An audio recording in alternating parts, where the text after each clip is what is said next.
Hey, Janet. Buongiorno, come sta? Sta bene, e tu? Yes, that's all I know. That's all I know. Oh, I thought I was in for a conversation. You teach me and I'll talk it. Oh my gosh. Listen, the only way I would talk it in front of people is if people don't know. We may not have quorum, eh? Oh, who else is missing? Brenda, Helena, Peter. I don't think Vince is joining. So that's 4, and Marvin's going to be late. And if Marvin's not on by 7:15, I have to call the meeting. Oh, does Marvin know that to get there before 7:15? Oh, that's why I'm texting in there, Marvin, and I text him on the side to say, are you joining? Yeah. Yeah, if he joins, we have quorum then, right? But he has to join by 7:15. Well, he better get his moving. Better get his butt moving. Oh, we should be careful though, because our live stream is on, and it may sometimes it picks up these conversations in advance. Perfect. So nice talking to you. I'll talk to you at 7. Exactly. Okay, bye. Bye.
Good evening, everyone, and welcome to the Halton Catholic District School Board's policy meeting for May 10th, 2022. We have majority of our trustees and board members joining virtually. I'd like to call to order. It is 7:01, and we'll start this evening with our land acknowledgement.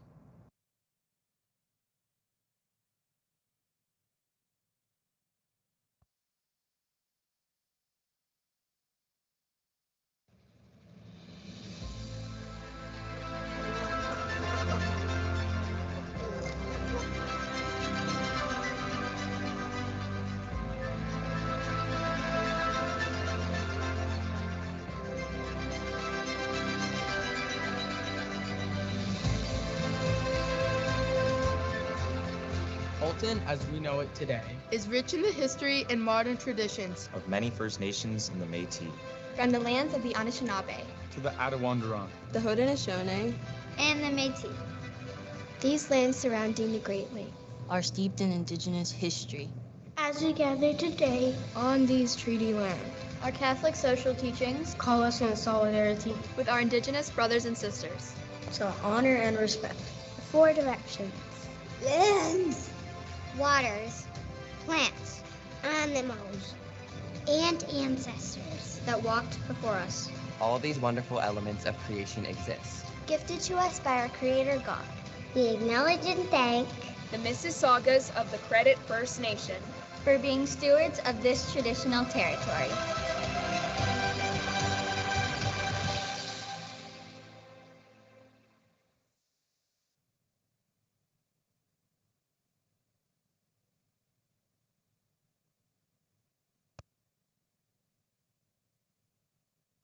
Hi, can everybody hear me? I'm having some internet issues here. Yep, clear. Okay. Yeah. Thank you. So we'll start with our prayer, as this month is the month to honor Mary. We will do a prayer in her name. So please join me in the sign of our faith, in the name of the Father and the Son and the Holy Spirit. Amen. Bless this crown. May it remind us of Mary's coronation in heaven when you crowned her Queen of heaven and earth.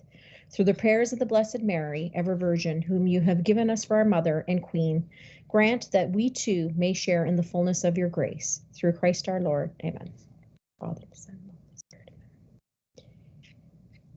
Amen.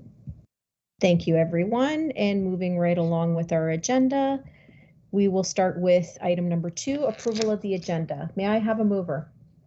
Duart. I'll move it. Moved by Trustee Duart, seconded by Trustee O'Hearn-Trinota. Is there any objections? Seeing none, the agenda is approved. Moving on to item 3, declarations of conflict of interest. Trustees, do we have any conflicts of interest this evening? Seeing none, we'll move on to item number 4, delegations. There are no delegations. Item number 5, approval of the minutes from March 8th, 2022. May I have a mover? Moved O'Brien. Moved by Trustee O'Brien, seconded by Duart. Trustee Duart. Trustees, do we have any errors or omissions?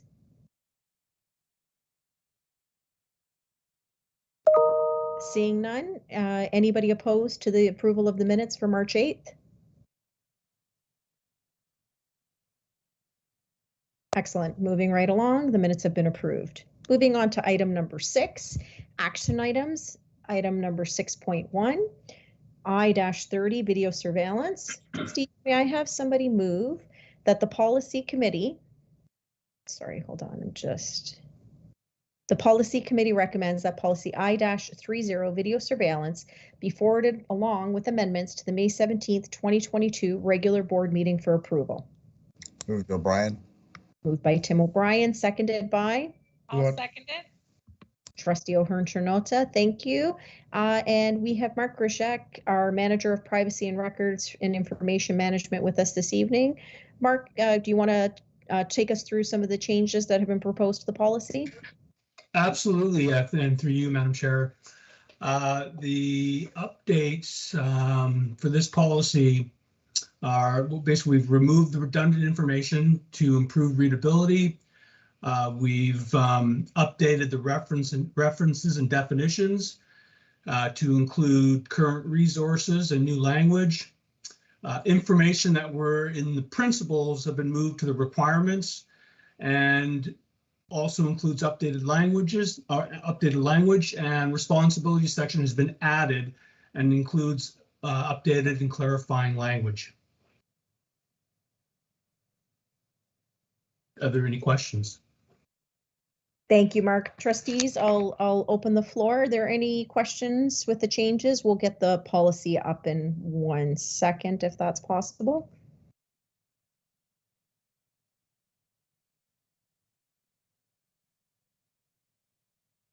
Any questions? Okay, seeing none, we'll take it to a recorded vote. Trustee O'Brien? In favor. Thank you. Trustee Murphy? In favor. Trustee O'Hearn-Chanota? In favor. Trustee Duart? In favor. Trustee Bowie? In favor. And I am also in favor. I don't believe I saw any other student trustees. Did I? Am I missing somebody? Nope, just me tonight. Just you. Okay. Thanks, Trustee Bowie. Okay. So the policy will be brought to the next meeting. Thank you, Mark. Moving. All right, thank you. He's like, what? This quick? No questions? Moving on to the next item. It's policy II-15, item 6.2. Trustees, can I have somebody move that the policy committee recommends that policy II-15 International Indigenous Languages Elementary Program be forwarded along with amendments to the May 17th, 2022 regular board meeting for approval? I'll move it. Moved by Trustee O'Hearn-Chanota. Thank you. Seconded by Duart. Trustee Duart. Thank you. Superintendent Crowell, I'll pass it over to you. Good evening, trustees, and through you, Madam Chair. Happy to present this for review.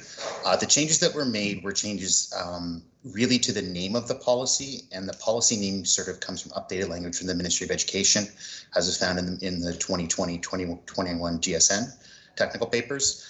There was also revisions for the limits of the number of hours of instruction in the Ministry of Education Register of Enrollment. So those are the major changes that were made in that, and then just some minor housekeeping changes as well. So happy to answer any questions that trustees may have. Thank you, Superintendent Crowell. Trustees, I'll open the floor. We'll pull up the policy.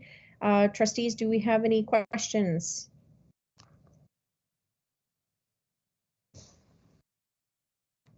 Okay. Seeing none, we'll take it to a recorded vote.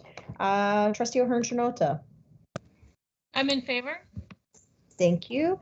Trustee Duart. In favor. Trustee Bowie. In favor. Trustee O'Brien. In favor. Trustee Murphy. In favor. And I am also in favor. So the policy will be presented to the next. Thank you, Superintendent Crowell. Moving on to item 6.4. Trustees, can I have somebody move, please, that, oh, I need to hand over the gavel for this. So, sorry, this is 6.3, my apologies. I'm ahead of myself. My notes are not following correctly. Trustees, I'm going to hand over the gavel to Trustee Murphy. Trustee Murphy, do you mind taking over the gavel as this is my item? No problem at all. So can we have a mover for policy II-41? Duart. Thank you, Trustee Duart. Do we have a seconder? I'll second Trustee Guzzo. Seconded by Trustee Guzzo. We'll open the floor for discussions. Trustee Guzzo, you have the, oh, actually, no, you didn't move it. Trustee Duart did. But we can go to the speakers list. Trustee Guzzo, would you like to say something? I would, because I'm the one who's brought the changes forward. So okay. If we can pull up the policy and I'll just I'll speak to it. So one of the things that has come to my attention is, and I know we spent a lot of time going over this policy in regards to the uniforms. I am not touching the voting for uniforms, the RFP. That is not the intent. What the intent of this is to create some consistency. I went ahead and I went through, and I'm just going to pull up, I have a spreadsheet actually, with all the high schools in particular, to show how the uniform was done across the board. If you were to look at, and I'm talking strictly for secondary at this point, if you were to pull up every single high school within our board, you will notice that none of them are the same. They're all very different. Some of them make reference to separate male and female uniform codes. The only two items that were consistent among all of the high schools were that no hats are to be worn and no pants tucked into socks. Other than that, some of the items that we saw were the separate male and female, no beachwear, no bandanas, other headgear / headwear, no ripped, altered, or torn clothing. And again, these were not consistent throughout. Some had them, some did not.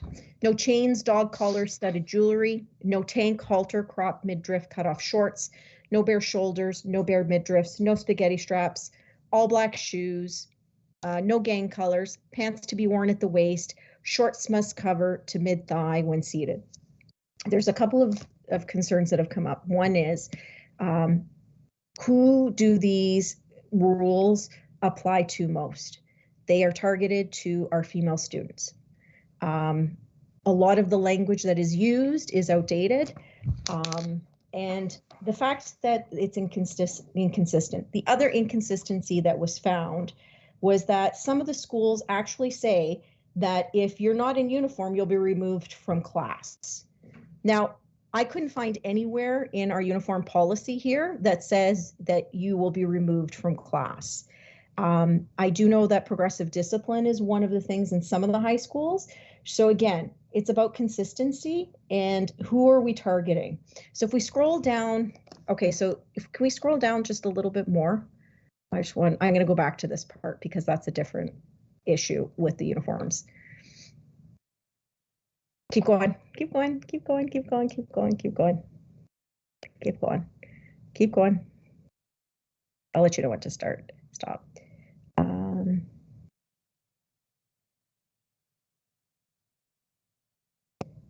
There we go, stop there. So maintenance of proper decorum. Who defines this? Modesty. Who has to be modest? Who are we referring to? Cleanliness. How can we state about cleanliness when we know that this could be a socioeconomic issue? Neatness. Who defines neatness? And appropriateness in relation to the activity in keeping with Catholic values. I looked and I couldn't find anywhere that talks about clothing being appropriate in relation to the activity in keeping with Catholic values, except for to say that, you know, according to the Bible, that we shouldn't be wearing polyester. So again, who does this target? This targets the most is our female students. It body shames in some areas. And because there's inconsistency, and there's also a part that says that it'll be left up to the discretion administrators, it also is not implemented fairly and equitably. The other part that I added in, if we can scroll up back up to that first part that we looked at. Yeah, keep going right up at the top, the red that was added in there, right here. So religious and cultural attire that should be reasonably accommodated in schools includes, but is not limited to, head covering items, religious symbols, and items of ceremonial dress. Administrators may ask the student to wear religious attire in the same color as the uniform. However, there may be religious requirements of color that cannot be modified. Cultural and/or modesty requirements may also include head coverings, long sleeves, or loose garments. Do-rags or other head coverings may be required to support the care and maintenance for some African Black textured hair. The HCDSB seeks to foster an atmosphere of religious and cultural understanding in order to be proactive in addressing potential harassment and discrimination. So these are also changes that need to be made because they are not being implemented consistently throughout our high schools. Ideally, this isn't these changes didn't come just from anywhere. These changes have been made in several different high schools, different boards. One of them being most recently is the Decorum Peel Catholic School Board. They've actually put together a whole new policy and PD in regards to understanding cultural differences, and but not just cultural differences, but religious differences as well, because as we know, in our high schools, we do not just have Catholic students, we have a variety of students. So I'm hoping trustees, I have had a conversation with Superintendent Donalfo, and maybe she can talk to about what she noticed as well in her conversations with the admins in the inconsistencies with the policies, the uniform policies that are posted in, or dress codes that are posted on each website. I'd be happy as well to share with everybody the spreadsheet that I have done that is that shows all the differences with all the links to every single high school in our board. So I'm hoping, trustees, that you'll help support these changes. Thank you. Superintendent Bakaich, did you have anything to add? Or Superintendent Donalfo, sorry, I see your hand is up. Thank you, and through you, Chair. Good evening, everyone. So I oversee the uniform policy as sort of just the whole procedure, and this basically rooted really about our elementary schools when they were implementing the uniform. Having said that, it is the expectation that every school, elementary and secondary school, would have an opportunity together with their Catholic School Council to review their uniform policy annually. In the last 2 years, especially with COVID and that lack of consistency in terms of us all being together in the buildings and that, earlier this year, I had reviewed the policy with the secondary schools. I did have a conversation with Trustee Guzzo on some of the concerns she raised, and I did inform that we were working through this because the schools did have to meet together with their Catholic School Councils, share some of the changes. At this time, and Trustee Guzzo, I don't know if you've had an opportunity, but all the schools have amended their policy on their school websites, and they no longer have uniforms identified as male and female. So we used the model and shared that with them because, is there one that has not, Trustee?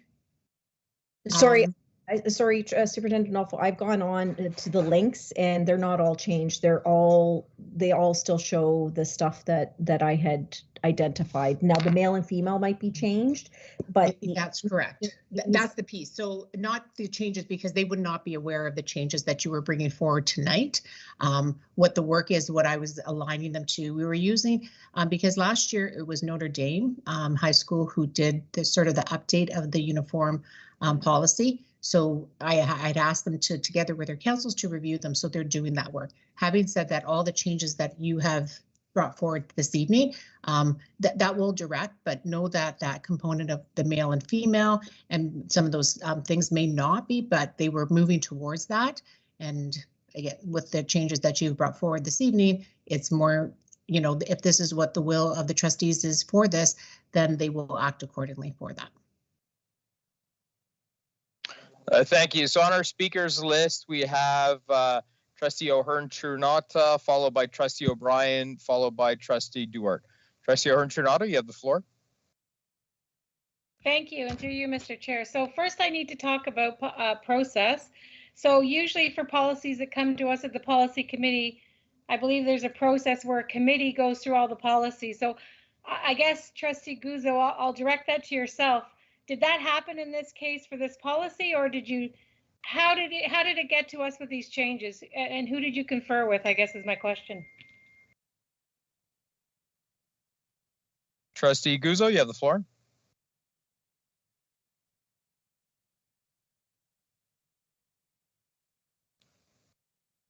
Trustee O'Hearn-Chernota, in the meantime, maybe you could lower your camera. Sorry, Mr. Chair, you have a very stately forehead, but there you go, better.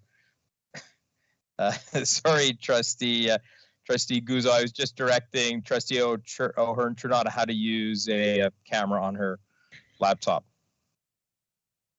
You have the floor. Please go ahead. Sorry, can you hear me? I know Trustee Ahern, I got frozen. Can you hear me? I can Yes, now. we can hear you. Yeah. Yeah, Oh. we can hear you now. Did you Sorry, want me did to you want to- recap the tutorial? No, I'm good. I'm good. Okay. I can. I got it. So, Trustee Ahern-Trinota, thank you. I didn't. When I brought these changes because they came forward from some students and parents who had concerns in regards to how the uniform policy was being applied in secondary. I think when we were going through the RFP process and changing at the time because we were in lockdown, I think that's why maybe these concerns didn't come to light. But I did speak with Superintendent Donalfo, as she stated. I also spoke with CETA. I also spoke with Superintendent Bakaich in regards to these changes and shared them also with the student trustees for their feedback. Thank you, Trustee Guzzo. May I have a follow-up, Trustee Murphy? Is my camera good now? Yes, as chair, acting chair, you may please go ahead. Thank you. Could we please scroll to page 8 of 9 on this policy? Pretty please.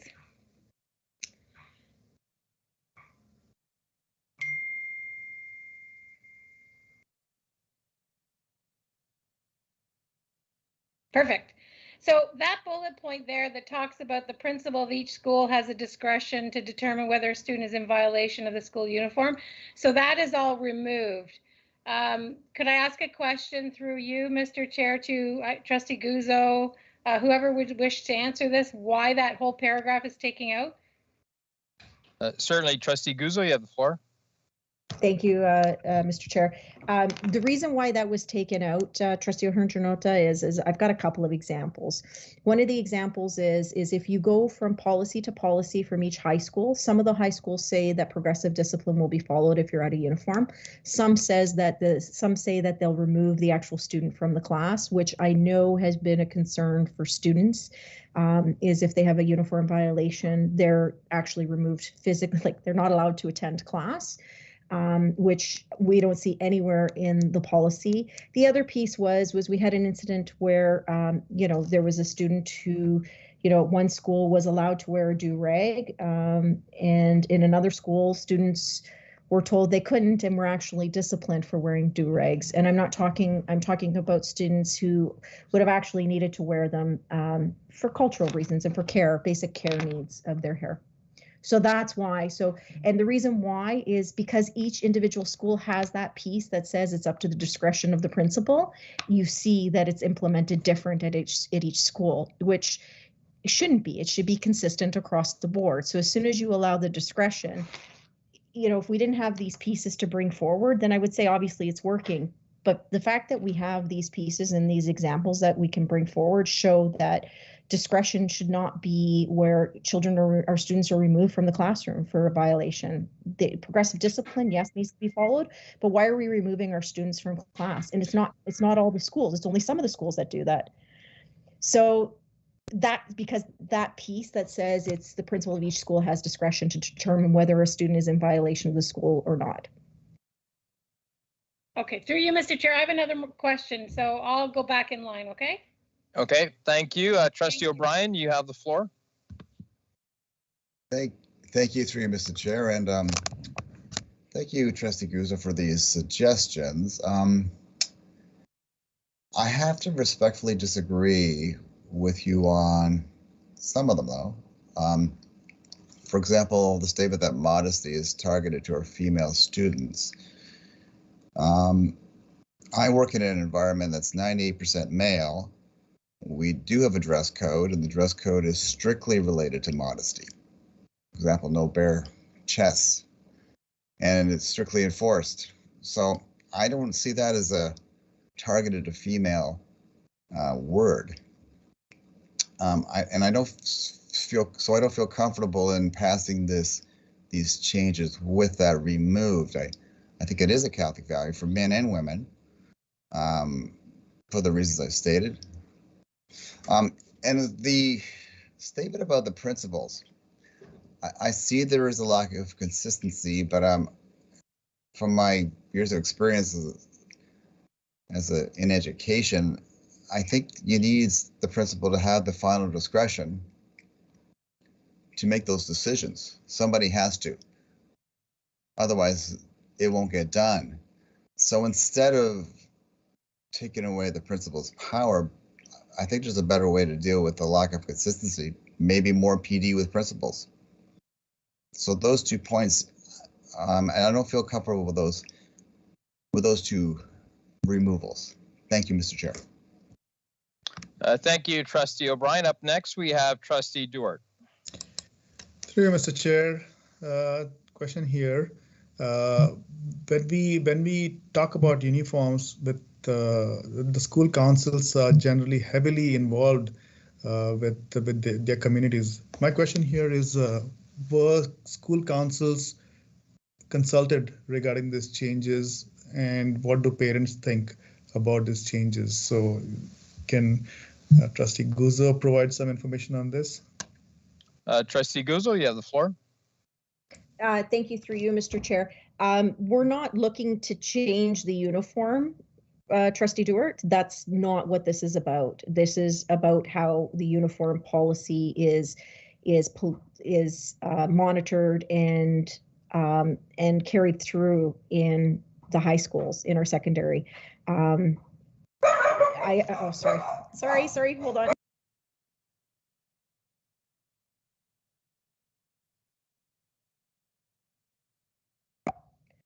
My apologies, there's a squirrel going across my front yard.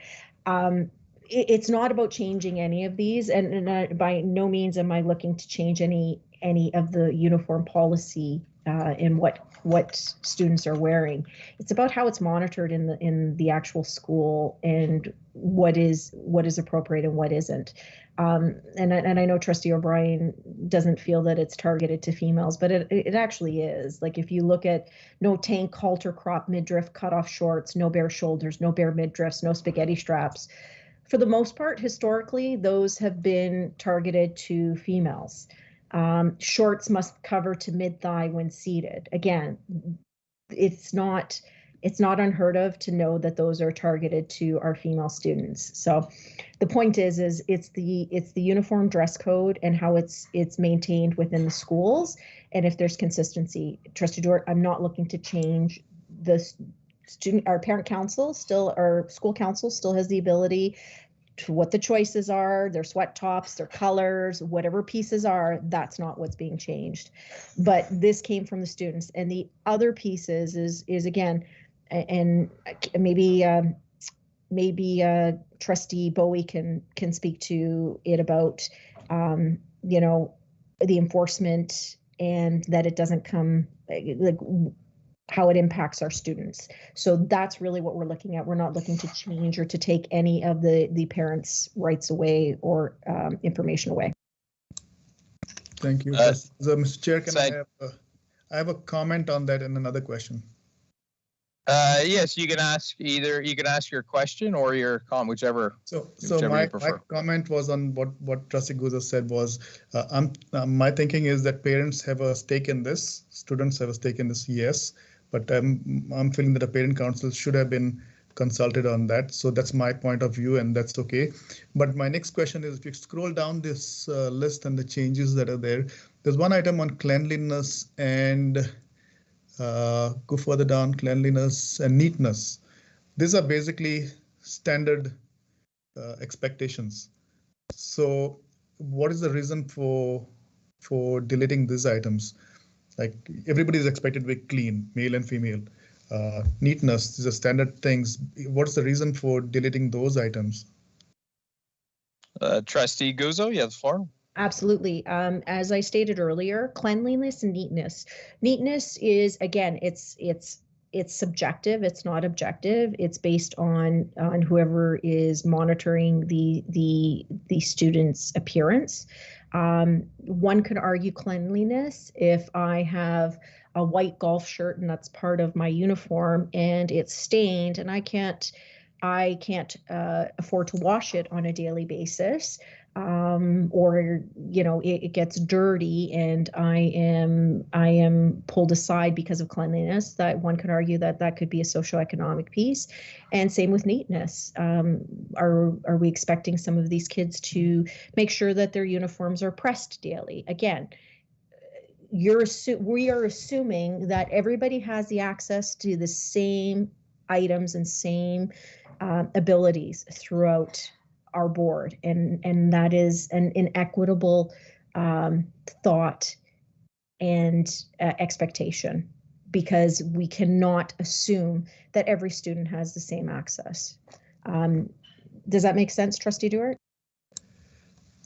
It does, and I'm thinking there's nothing wrong in having a clean uniform. And have we ever sent some students home because of cleanliness or neatness? I think this is a basic expectation of anybody. So has anybody been sent home because of not being clean or not being neat? And again, subjective, but has any principal sent students home because of that?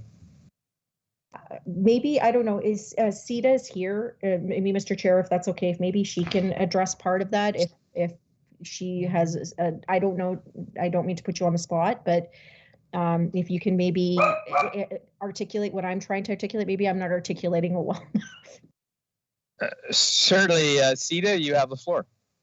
Good evening, and through you, Mr. Chair. So I think you've sort of articulated some of the key points around access, who has access to, the ability to clean their uniforms, to maintain that neatness, multiple pairs of uniforms if a uniform is not clean. I am not aware of any students that may have been turned away because of lack of cleanliness. I cannot speak to any instances that I'm aware of, but it speaks to issues of access and socioeconomic status. Thank you. Trustee Duart, does that answer your question? It does, and I'm just concerned that we made the changes on the go. With thought, but I'm not convinced of these changes. So I have my reservations. It's personal. Thank you. Okay, thank you. Trustee O'Hearn, Trustee Bowie hasn't spoken yet, so we'll let her go first, and then I'll come to you. Trustee Bowie, you have the floor. Thank you, Chair Murphy. So I will say that, so what the student trustees did in consultation for this policy, I will say that we did not advise on the edits that Trustee Guzzo has put forward here tonight. However, we did review the existing policy with our student senators and requested their feedback. The main concern of our students was a couple of specific concerns. The main one being the way in which uniform and dress codes are enforced. So I apologize that this came a little bit late. I didn't have time to add it into the proposed changes themselves, because I'll tell you that getting a bunch of high schoolers to review and provide edits on a policy isn't the easiest thing. So I only got them this weekend, but if a trustee will do me the courtesy of perhaps putting forward an amendment, under sections B and C, the proposed changes from our students included, so under sections B and C, as a bullet point, staff are encouraged to ensure that enforcement of a uniform and/or dress code does not have a negative impact on a student's well-being or academic achievement. And this was born out of a concern from our students, overwhelming, that we heard from multiple schools in which students missed significant assessments or amounts of class time, or were caused emotional distress due to enforcement of a dress code or uniform policy. So this doesn't have any defining language saying what staff cannot do. It simply is to add to the values as espoused in this policy, ensuring that we never prioritize enforcement of a uniform or dress code policy over a student's well-being or academic achievement, because that was the main concern put forth by our students. Trustee Bowie, was there another change, or was that the only one? That was the only one. Okay. So if we can have a trustee to move that amendment. I will, Mr. Chair. It's Trustee Guzzo. I'll move that. Thank you, Trustee Guzzo. So it was moved by Trustee Guzzo. Do we have a seconder? I'll second it. Seconded by Trustee O'Hearn-Chernota. I don't think we probably can't put that on the screen, I would assume, right? We don't have two computers going. I'm happy to put it in the chat if you would like. Oh, that'd be great. Yeah, you can do that. That would be great. And then we would open up discussion on that.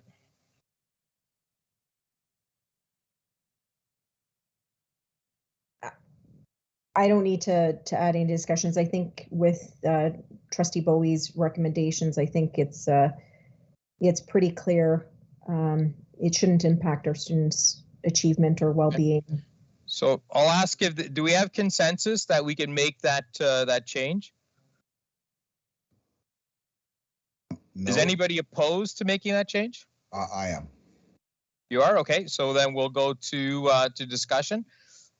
Trustee, not to put you on the spot, Trustee O'Brien, would you like to speak to that? There is nobody in the queue right now. No. Okay. So we have the amendment. Does anybody wish to speak on the amendment? If not, we can take it to a vote. I'll speak to it if I can. Certainly, please go ahead. Thank you. Well, let me do my camera. Very particular about my camera tonight. So, Trustee Bowie, the intent of this statement, I understand to be very value added. My problem with it is student achievement. So when I went to high school, there was a uniform. So the expectations were that I had to wear a uniform. And if I didn't wear the uniform, that there were consequences. I was told to take off the yellow sweater or whatever the cases may be. So adding the part about student well-being is perfect. The academic portion, we all have choices, right? So if we choose not to wear part of the uniform, then there are consequences. So I have a problem with that academic achievement. I think if we know we have a uniform and we understand what the uniform is, and even if we can't afford it, we go to the school to get assistance so we get that uniform paid for, I can't vote for that entire sentence. Thank you. Did you want to respond, Trustee Bowie? Yeah, may I? Please go ahead. Okay, thank you very much. Here, I'll turn my camera on. So just to explain some of the reasoning sort of behind this inclusion, I completely understand where you're coming from, Trustee O'Hearn-Trinata, and I've heard certain things. I've talked with multiple staff members, both at the school level and at the board level, and we've heard different things, and that was definitely one of the concerns that was brought up. And I think that with respect from the student perspective, the situation regarding school uniform and dress code is a little bit more complex than that. And I think that, this specifically includes uniform and dress code because this, I would say, is a problem that's seen definitely more with enforcement of a dress code than it is with a uniform. And I think that where the issue comes in is oftentimes it's not so simple, right? There's students who face pressure from their peers, pressure to fit in, being a teenager, all of that stuff. And students who potentially may have misunderstandings with staff members about the requirements of uniform and that type of thing. And I know that I've heard from many students who have personal experience where they either themselves or have seen classmates miss significant assessments, miss significant class time because of enforcement of a uniform and dress code. And I know that myself as a high school student, I show up in my full uniform every day because I understand that that's the requirement. But I also have seen students who have been unfairly perhaps taken out of class for extended periods of time due to misunderstandings on things like Civies Days. And the goal of the statement isn't to point blank say that students cannot be taken out of class or that students cannot miss anything due to enforcement of a uniform or dress code, because I understand, and the last thing that I would want to do would impact our ability to enforce the dress code and the ability of staff to do their jobs. However, this just espouses a value that staff should take care to ensure that students are not being negatively impacted by this, because it is definitely something that we've seen. And I think that as a board, it's in the best interest of our staff and our students to ensure that we are always prioritizing our students' education over something like a uniform and dress code. Because with respect, it's not as simple as students just understanding the dress code and showing up. There will be misunderstandings, there will be confrontations, and yes, there will be students who potentially do not respect a school or uniform dress code. However, in my mind, there is no scenario in which a student's uniform or dress code should be put and should have precedence over their academic achievement. If a student has to miss a test due to enforcement of a dress code, send them home at lunch to change or send them home later. It's simply unfair to our students, and it's not fair to our staff as well, because another issue that students brought up with uniform and dress code policy is that oftentimes enforcement of a uniform or dress code that students feel is unfair or negatively impacting them also impacts our students' abilities to build relationships with our staff. And frankly, that's one of the most important elements of going to school as a student, is your ability to respect your staff members, know that they respect you, and have a relationship with them where you can see them as a role model, where you can talk to them, and where you can be open with them. And frankly, what we're seeing in our schools right now is where students feel that they're being negatively treated by a uniform or dress code. They feel that it's unfair. They feel that their best interest is not in the minds of staff. And frankly, that's having a huge impact on our students' ability to build relationships with staff members, which is so incredibly important to their development. So I would be happy to hear further discussion on the matter, but I think that this is an important element of the policy and something that will definitely have a good impact on our students. Thank you, Trustee Bowie. Trustee O'Hearn-Trunotta, did you have any follow-up? No, thank you, Trustee Bowie. I understand where you're coming from. No, that's it for me. Okay, thank you. Trustee Guzzo, you have the floor. Thank you, through you, Mr. Chair. A question either for Superintendent Donalfo or Director Daly, if that's okay, through you, Mr. Chair. I have a question in regards to why there are some schools who are allowed to remove students from class and others just follow progressive discipline. Is there guidance, or is that the intent, is that students miss school because they have a uniform infraction? Superintendent or Director Daly, please go ahead. Yeah, removing a student from class and asking them to go see a vice principal with regards to their uniform is progressive discipline. Having to do that repeatedly would then maybe result in a more severe form or consequence. So it's not unusual, unless things have changed since I've been at the school level, for a student who is out of uniform to be asked to go to the office, to check in with the VP. There may be a reason why they're out of uniform. They would come back with a uniform slip and continue with the class. There's no doubt, as Trustee Bowie's explained, that on any given day, in any given period, there might be quite a few students waiting for that uniform slip, plus students signing into class, plus students signing out of class. So there could be a period where a student may have to wait. So I would say asking a student to explain why they're out of uniform to a vice principal is part of a progressive discipline model. Trustee Guzzo, do you have a follow-up? I do, and I just want to pull something up because that's actually not quite my question. My question was, I understand having to go and to speak to the vice principal. However, some of them say, it says, some say that students will not be allowed into class at all if they're not in proper uniform. So so to me that would mean it on one of our websites. Yeah, well, to me that I would, not having the website in front of me, but having worked in the vice principal's office for a number of years, that would be, yeah, if you're out of uniform, do not go to class, go to the office, get a uniform slip, explain perhaps why you're unable to meet the uniform requirement, and then it would be dealt with by the vice principal. Right. Okay. So and the option to send kids home at lunch, that's not an option for all students. The option to say go down on your lunch to get it resolved, that's a possibility. Yeah, I don't think the way that students blatantly out of uniform. I understand there's sometimes it's not a blatant sort of thing, and as Trustee Bowie said, probably more likely on civies days maybe than on a regular uniform day, because the uniform is pretty clear. It's fairly cut and dried at all schools what the school uniform is. Could be on a civies day. So yeah, that could take up some time as students are potentially waiting in the office. I think well, I'll leave it at that. Trustee Guzzo, do you have a follow-up? Nope. Okay, thank you. Trustee O'Brien, you have the floor. Thank you, Mr. Chair. And I think I will speak to this.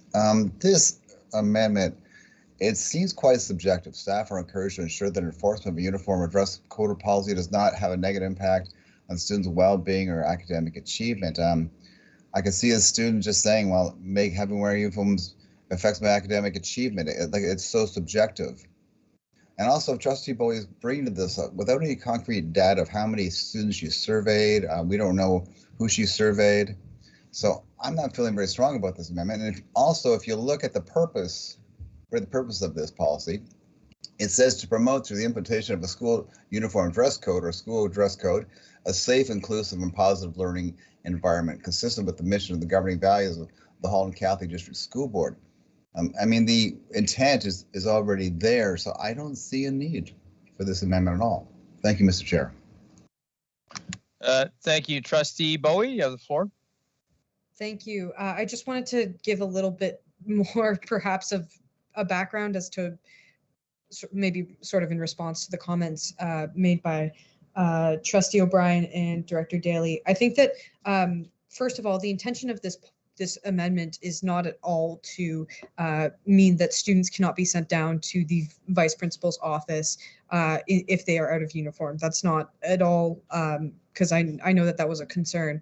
But perhaps if a student has a test or an assessment during that period, something that would directly impact their academic achievement, perhaps care is taken to allow the student to complete the assessment before this situation is handled, because that's definitely a concern that was brought up by multiple students at multiple high schools that we reached out to. And I would just say that I followed standard procedure that we usually do, Trustee O'Brien, to bring this back to our Senate. I brought it back to the Senate. We had individual senators who contacted me with their thoughts, as well as I reached out to all of our lead senators at all of our schools to discuss it within their senatorial delegations, who then sent me back what their thoughts were. Thank you, Trustee Bowie. If there are no other comments, we can vote on the amendment. So it would be just what's in front of you in blue. Okay, we'll go to a recorded vote. Trustee Duarte? Opposed. Trustee Guzzo? In favor. Trustee O'Hearn-Chernota? Opposed. Trustee O'Brien? Opposed. Trustee Bowie? In favor. I think that's everyone, right?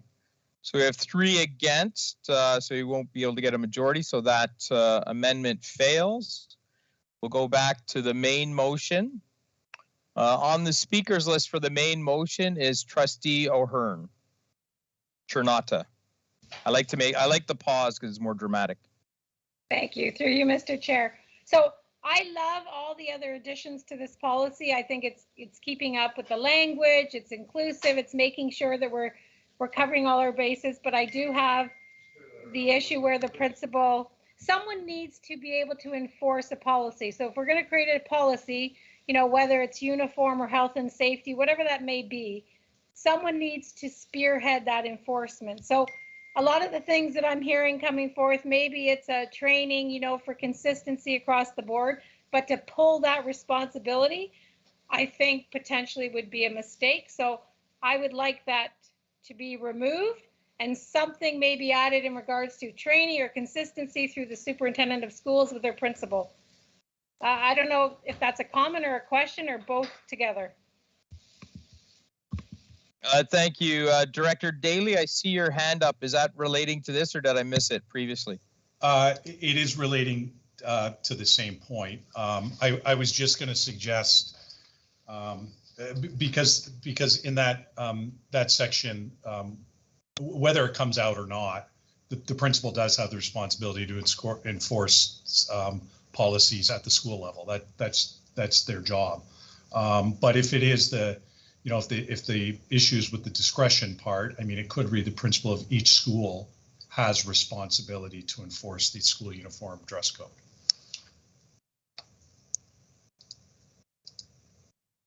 Okay. is there anybody opposed to making that change? So would be unstriking that clause and changing it to responsibility to enforce? Are we I don't know if unstriking is a correct word. Maybe we have some English majors that can help me.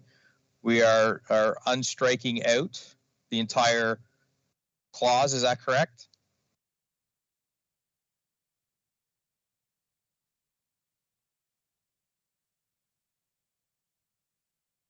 Nobody wants to help the guy that grew up in Quebec with parents from the Maritimes on his language skills.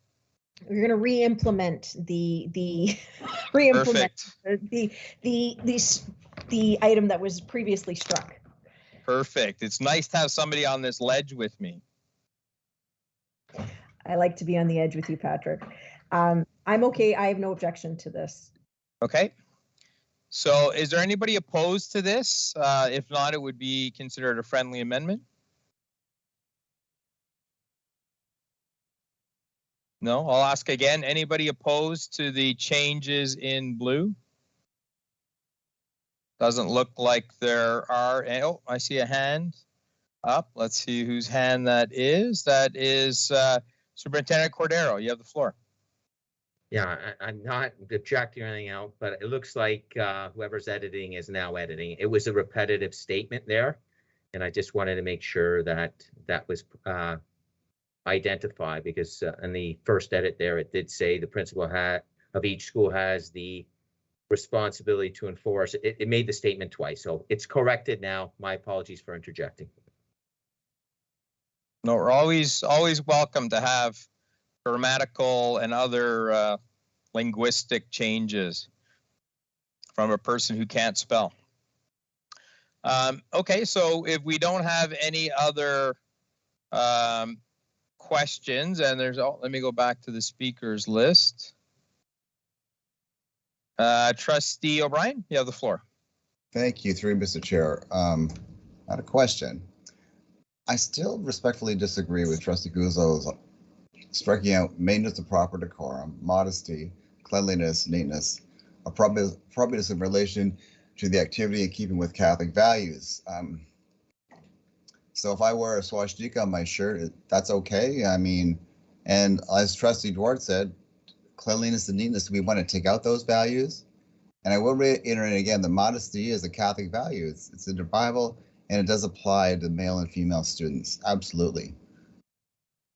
So. Okay, so did you want to make an amendment to reinstate those? Absolutely. Okay. And maintenance of proper decorum. Okay. Do we have a seconder for that amendment?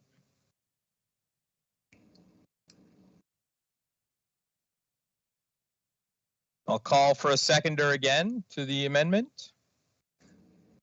Actually, Mr. Chair, I want to just change that amendment. Okay. I'd like to make it just modesty. Okay, so we'll strike out maintenance of proper decorum, cleanliness, neatness, and appropriateness in relation to the activity in keeping with Catholic values. Yes. Okay. Okay, can I have a seconder? Calling for a seconder twice. Last call for a seconder. We don't have a seconder, so the amendment cannot proceed. Thank you, Mr. Chair.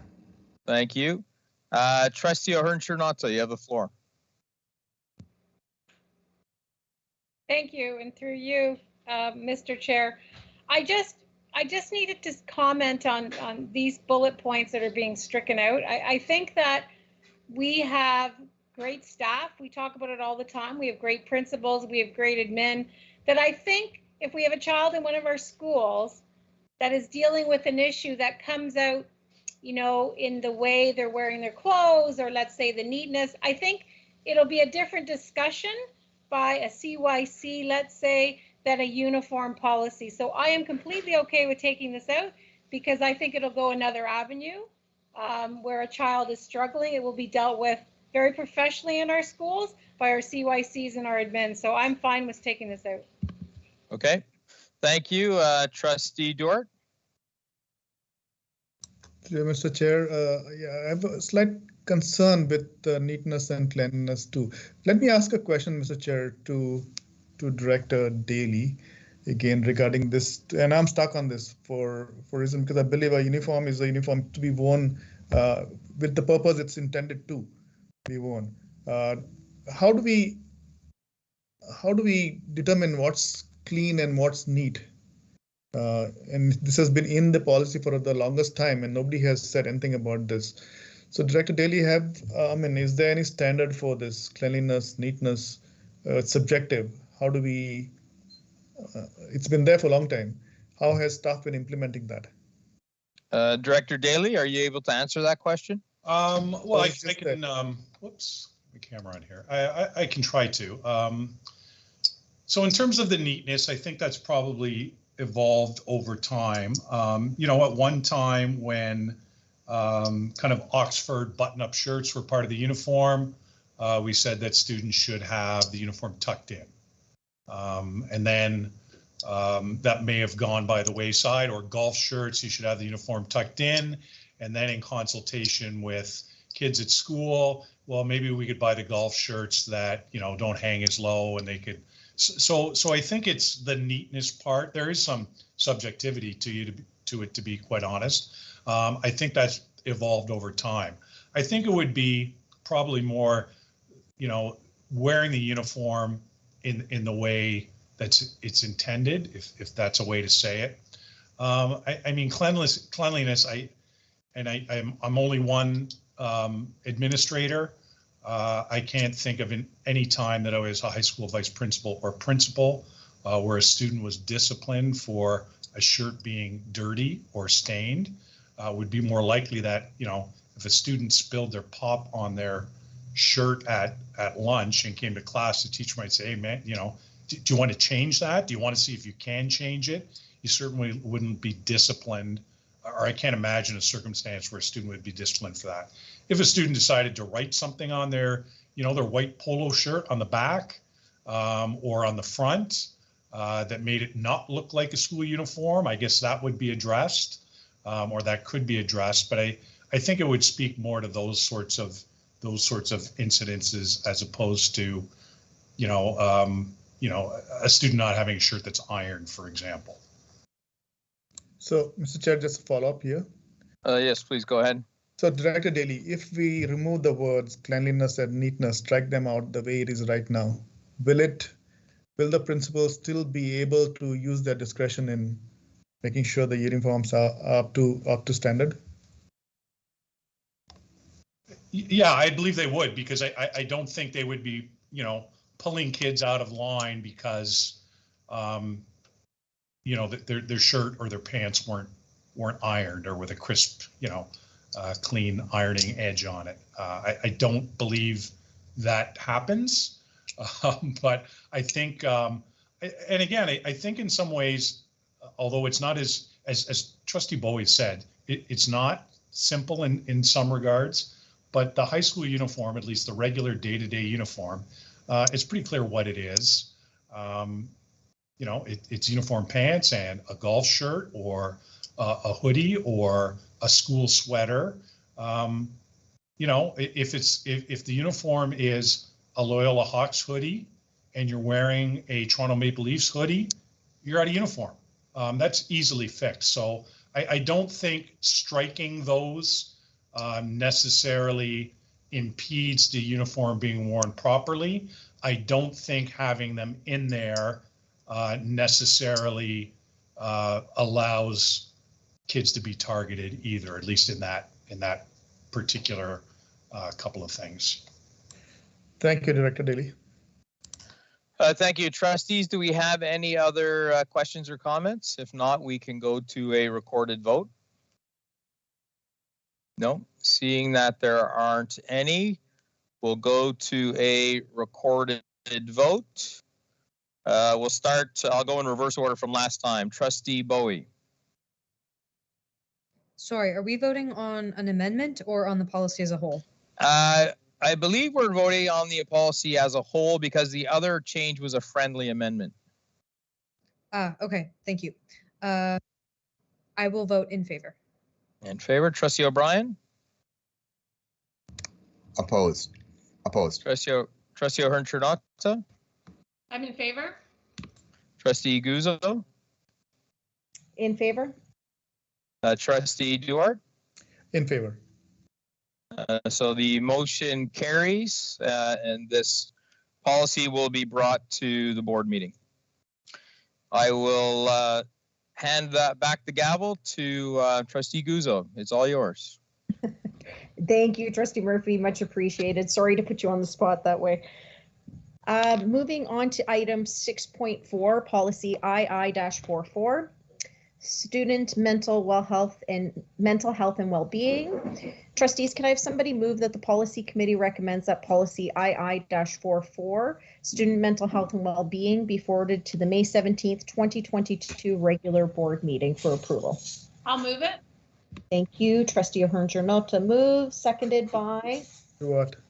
Trustee Duarte. Thank you. And Superintendent Ballo, you have the floor. This was referred back from a board meeting to policy so that consultation could be, or an audience could be had with our student trustees, and I believe you've had that, so over to you. Sure, thank you. And through you, Madam Chair, and good evening, everyone. And I'm happy that Trustee Bowie's also being in attendance this evening. On April the 11th, our mental health leadership team did meet with the Student Senate, specifically the subcommittee meeting and the subcommittee group that focuses on mental health. All three of our leads attended, as well as myself. We're very impressed with the group and their commitment and their interest in mental health and well-being. The meeting did provide a really great opportunity for the leadership team and the Student Senate to meet to discuss mental health and wellness needs across our system. The meeting began with a general overview presentation from our leadership team, which included a review of our board's tiered model of intervention for supporting students, the mental health and addiction strategy, and our action plan. We had quite a bit of time for questions and answers. We had some excellent questions from our students, and important items were raised by our students, including the promotion of mental health and wellness, access to supports, and mental health literacy lessons that are taking place across our system this current school year. And we had the inclusion of the Student Senate in the revision of the board's new mental health strategy, and we had some discussion around that as well. As of Friday evening, the communication that I did receive from Trustee Bowie is that she had shared the policy with all of the Student Senates, councils, and leadership groups, and there wasn't any feedback specifically on the policy at that time, but as I mentioned, Trustee Bowie is on the meeting as well. As far as next steps in our discussion, we did outline that we're working currently on our mental health and addiction strategy and action plan, and those are our guiding documents. We have our student trustees who are involved in the steering committee, which I have shared with the board in the past. Ultimately, the students who are involved in the subcommittee are interested in advocating at the board level, and they had some really great ideas and some suggestions. And as a next step, we have invited the co-chairs of the Mental Health Student Subcommittee to participate. And I understand from Trustee Bowie that they are interested and have accepted that offer, as has Trustee Bowie. We do have several meetings that will be taking place in May and June, so it is very timely to be able to have them at the table to help the group as we revise and work through our strategy. And perhaps I'll pause at this point. I would also add that Trustee Bowie has him back to another subcommittee meeting before the year end, which we're very happy to do. And I suppose I would say at this point, the policy remains as is. The purpose of the discussion was to talk about student voice and giving students the opportunity to advocate and be involved in some high-level discussions with the board.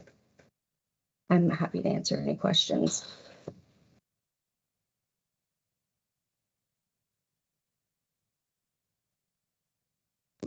I see Trustee Bowie has her hand up.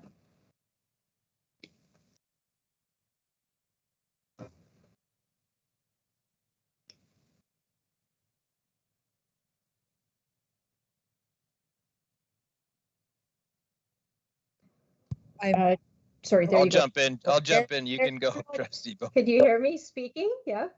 Okay. Do I have the floor? Sorry. Absolutely, you have the floor. Sorry. Okay, thank you. My internet is wonky, so I do apologize. Every now and then it gives me issues. No worries. I just wanted to quickly say thank you again to Superintendent Ballo and her team. I did receive feedback and a message that the chairs wanted me to forward, that they were very happy with the meeting that we had. They felt that their concerns were heard, and they're happy to be moving forward with their advocacy in other directions, including through the planning of the strategy. And as a result of their conversation, they think that the policy is fine as is, and they're really looking forward to working with everyone in the future on the mental health leadership team. So that's all that I have from them. Thank you, Trustee Bowie. Trustee Dewart, you have the floor. Thank you, Madam Chair, and I think great work done by students. Question here is, has this gone to SEAC, and does it require to go to SEAC for their review, opinion, thoughts? Trustee Dewart, it's already gone to SEAC. Oh, sorry, I missed that. It has. So this policy actually has already come to the board. Okay. If you recall at the last board meeting, not last two board meetings ago, it was referred back to policy so that the students could work with Superintendent Ballo for any changes or input. Okay. So it had already gone to SEAC back in March. Before that. Superintendent Ballo? Yeah. In February 28th. Thank you. Good work. Good work. See how good my memory is. Thank you for jogging that. Trustees, do we have any other questions? Seeing none, we'll take it to a recorded vote. Trustee O'Hearn-Ternota. In favor? Trustee Dewart. In favor. Trustee Murphy. In favor. Trustee Bowie. In favor. Trustee O'Brien. Opposed. Okay, Trustee Guzzo is also in favor. So that's 4 in favor, 1 opposed. It will be referred back to the board meeting for final approval. Thank you, Superintendent Ballo. Moving on to our next item, which is item 6.5, English as a second language. Trustees, can I have somebody please move that the policy committee recommends that II49 English as a Second Language, ESL, and English Literacy Development, ELD, programs and services be forwarded along with amendments to the May 17th, 2022 regular board meeting for approval. Moved O'Brien. Moved by Trustee O'Brien, seconded by Dewart. Trustee Dewart. Thank you. We have, I think is it Superintendent Kroll? Yeah. Over to you. Good evening again, and thank you through you, Madam Chair. We did make some changes to this policy, but not as many as maybe it appears. We did look at the policy in comparison to other policies and recognize that the sort of format was a little bit off. So we've moved some information from the purpose into a principle section. We did remove a little bit of redundant information from the application and scope, as that information is found in the supporting documents. And we've updated the references to include what we think are much more current and applicable references. So happy to answer any questions that trustees may have. Thank you, Superintendent Kroll. Trustees, do we have any questions? Okay. Seeing none, we'll take it to a recorded vote. Trustee O'Brien. In favor. Trustee Bowie. In favor. Trustee Murphy. In favor. Trustee O'Hearn-Ternota. In favor? Trustee Dewart. In favor. And I am also in favor. So the policy will be brought to the next board meeting. Thank you, Superintendent Kroll. Moving on to item 6.6. This is optional French programming. Trustees, can I have a mover for the policy committee recommend that policy II-51 optional French programming French Immersion and Extended French be forwarded along with amendments to the May 17th, 2022 regular board meeting for approval. Duart. Trustee Duart, moved by Trustee Duart, seconded by? I'll second it. Seconded by Trustee O'Hearn-Turnota. Thank you. Superintendent Kroll, you're back up. It's me again. Get through you, Madam Chair. We have made some minor changes to this for clarity. We also updated this to include the secondary French immersion programs, which began this year, which trustees would be aware of, as well as the removal of the lottery process information that was found for elementary French immersion. As you would recall, that was also removed. We had discussed, there is an error in the action report.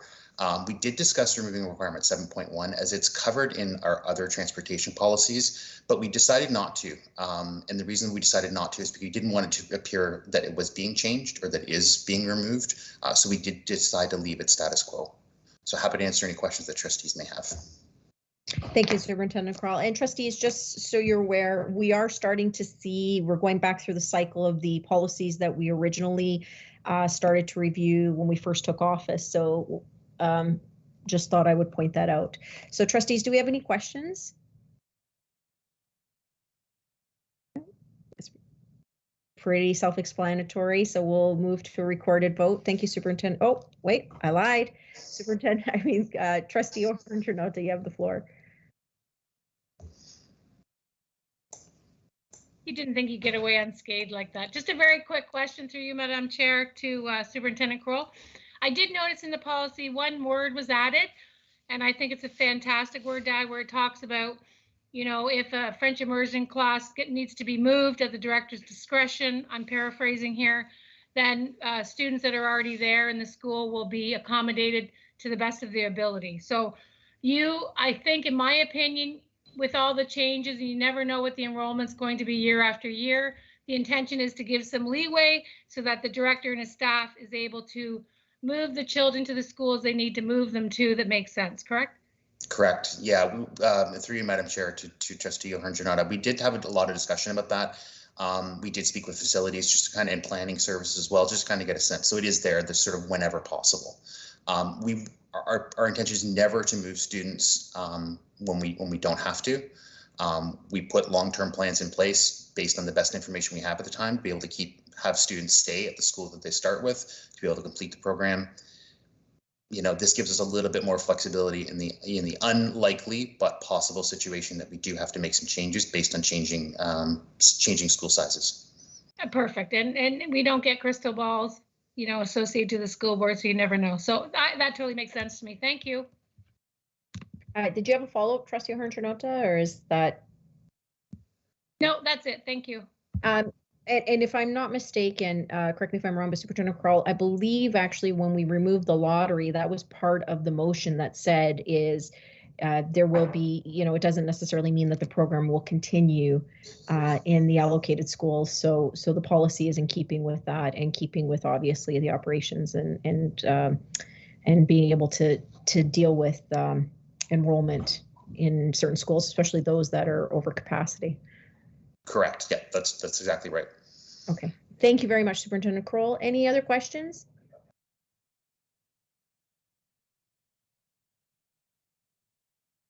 Okay. Seeing none, we will take it to a recorded vote. Trustee Murphy.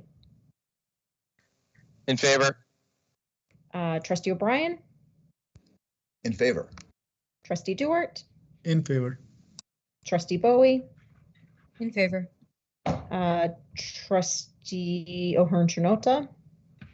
In favor.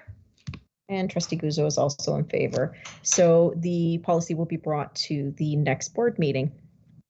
Thank you very much, Superintendent Kroll. That is it for action items this evening, trustees. So item 7, discussion items, there are none. Item 8, these are all the associated, or there's only 2, the associated procedures that go with the policies. Item 8.3 are upcoming agenda items for the June 14th, 2022 policy meeting. Item number 9, miscellaneous information, there is none. Item 10, correspondence, we received none. Item 11, there's no need for us to go back into camera, trustees. Item 12, can I have a motion to excuse Trustee Agnew, Trustee DeRosa, Trustee Carabella, and Trustee Antomasi? I'll move it. Thank you. Trustee Ahern-Chanota moves, seconded by Duart. Trustee Duart. Anyone opposed? Okay, thank you. And can I get a motion to adjourn, trustees? Duart. Moved by Trustee Duart, seconded by Murphy. Trustee Murphy. Thank you. Anyone opposed? Okay, trustees. Trustee Murphy, can you lead us in our closing prayer? Certainly. You can join me in a sign of our faith in the name of the Father, Son, Holy Spirit. Amen. As we close this meeting, Lord, we want to give you honor. Thank you, God, for the time we had today to discuss issues and make decisions. May you bless each person who took the time to gather here today, and let your hand of protection be on them throughout the rest of the week. Let the work done here tonight come to fruition, and let it all be for your glory.